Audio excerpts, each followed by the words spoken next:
What's up, Star Wars fans and action figure collectors? Darth Collector here, and in today's video we're going to be taking a look at a HOTH display setup.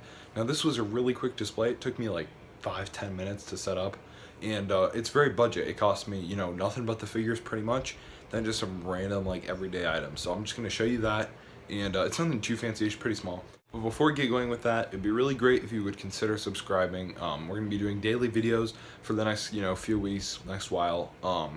And so I'd really appreciate that. Anyways, let's get on to the display. Alright, so here's kind of a look at what I set up. Now I took out my little display steps that I often make videos on and put in this for this video.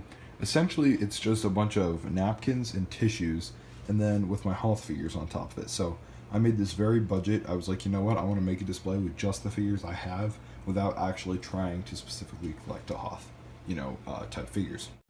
So you can see in the back I have the vintage ATST with a vintage AT-AT pilot sitting in it, as well as a vintage Wampa back here. So below the Wampa I've got kind of a dead Rebel soldier. You're going to see a lot of those. And just moving through, you're going to see I have a couple of X-Wing pilots down there, a couple more Power of the Force Rebels. I got a vintage Snowtrooper, and that's my only Snowtrooper I own, but it still managed to work out fine for this setup. I got Darth Vader there, so he's kind of like raiding the Echo Base. And then I've got a bunch of Rebels just trying to hold off Vader from getting into Echo Base, which obviously they're not going to succeed. This one's got a Tauntaun.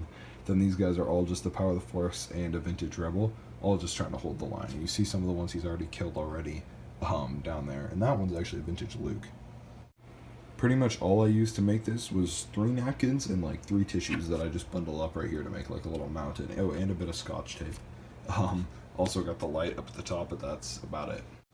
Another thing I almost did with this was put in the Rebel Snowspeeder, which I have over here in one of these bins down in the bottom there. I almost put that in, and then I kind of decided not to because I didn't really have space, so ended up not doing that. But I think overall it just ended up looking pretty good anyways. I think after this I'm going to set up a little Endor one very similar to this, because I have several Scout Troopers and Imperial Stormtroopers, even more than the Rebels in that case, and I just want to use my Ewoks and the ATST. So that's going to be in the future, maybe not the next video, but that's something I definitely want to do, so leave me a comment if you want to see that.